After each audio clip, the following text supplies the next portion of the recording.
அன்பில் மகேஷ் பொய்யாமொழி கொஞ்சம் நீளமான பெயர், ஆனால் அழகான பெயர். ஒன்றல்ல இரண்டல்ல 3 தலைமுறையாக அறியப்படுகிற ஒரு திராவிட குடும்பத்தின் நெற்றி திலகமாகவும் வெற்றி திலகமாகவும் விளங்கி கொண்டிருக்கும் வித்தகனின் பெயர்தான் அன்பில் மகேஷ் பொய்யாமொழி. இவன் திமுக நிறுவன தலைவர்கள் ஒருவரான அன்பிலின் பேரன், அறிவிலே தீரன், ஆற்றலிலே சூரன், அழகிலே மாறன்.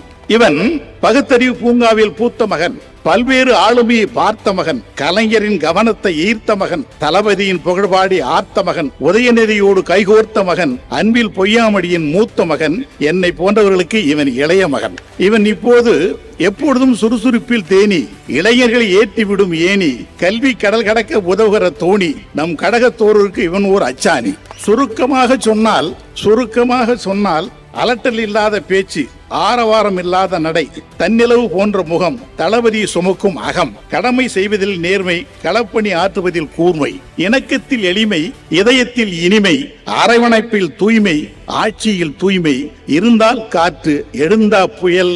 இத்தனைக்கும் ஒரே ஒரு பெயர், அன்பில் மகேஷ் பொய்யாமொழி. இவர் பள்ளி கல்வி அமைச்சராக பதவியேற்ற நாள் தொடங்கி இன்று வரைக்கும் கல்வித்துறை ஏறுமுகத்தில் தான் இருக்கிறதை தவிர இறங்குமுகத்திலே இல்லை.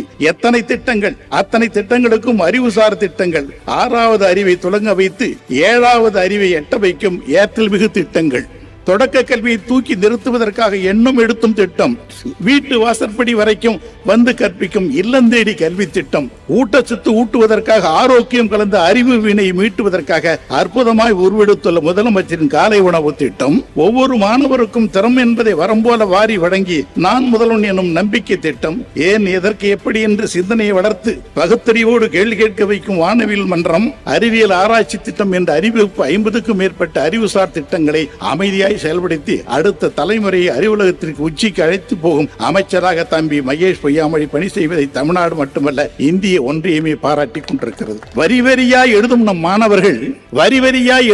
மாணவர்கள் வரிப்புலியாக ஆக வேண்டும் என்று சொல்லி வாசிக்கும் மாணவர்கள் எதிர்காலம் வாசிக்க வேண்டும் என்று சொல்லி மேலிருந்து கீழாக எழுதி பழக்கப்பட்டவர்கள் எவ்வளவு கீழே இருந்தாலும் மேலே வர வேண்டும் என்று சொல்லி இது பெரியார் தேசம் என்று சொல்லி இது அண்ணாவின் பூமி, இது கலைஞரின் மண், இது தளபதியின் தமிழ்நாடு என்று வரலாற்று பதிவாக்க வேண்டும் என்று திராவிட மாடல் கொள்கையில் தீப்பந்தமாக நின்று சுடிவிட்டு ஒளி கொண்டிருக்கிற நம் மகேஷ் பொய்யாமொழி தேசிய கல்விக் கொள்கை எதிர்த்து களமாடுவதில் நம் தளபதிக்கு வாய்த்த தண்டமிழ் தொண்டராக தலைமிருந்து போராடி கொண்டிருக்கிறவன்.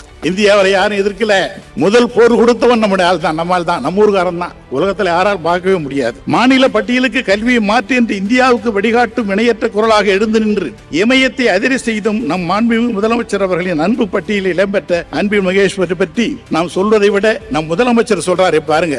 சொல்றாரு, விருதாச்சலத்தில் ஒரு கூட்டம், பெற்றோரை கொண்டாடுவோம் என்று தம்பி அன்பில் மகேஷ் நடத்திய மாபெரும் மாநாட்டில் மகிழ்ச்சியோடு நிகழ்ச்சியோடு நம் தங்க தளபதி சொன்னார்கள், தம்பி அன்பில் மகேஷ் அமைச்சராக இருந்த காலம் கல்வித்துறையின் பொற்காலம். தளபதி அவர் சொல்கிறார், தமிழ்நாட்டுக்கு வாய்த்த பொற்கால தலைவரே இப்படி போற்றி புகழ்ந்த பிறகு நாம் என்ன பேசுவது? நாம் சொன்னால் அது வெறும் வார்த்தையாகும், நம் தளபதி சொன்னால் அது வரலாறாகும். வரலாற்றை படைத்துக் கொண்டிருக்கும் வரலாற்று தலைவரின் வாழ்த்துக்களோடு இந்த திராவிட ஆழ்வாரின் வாழ்த்துக்களும் என்னுடைய பிள்ளைக்கு இங்கே தெரிவித்துக் கொள்வதில் மகிழ்ச்சி அடைகிறேன்.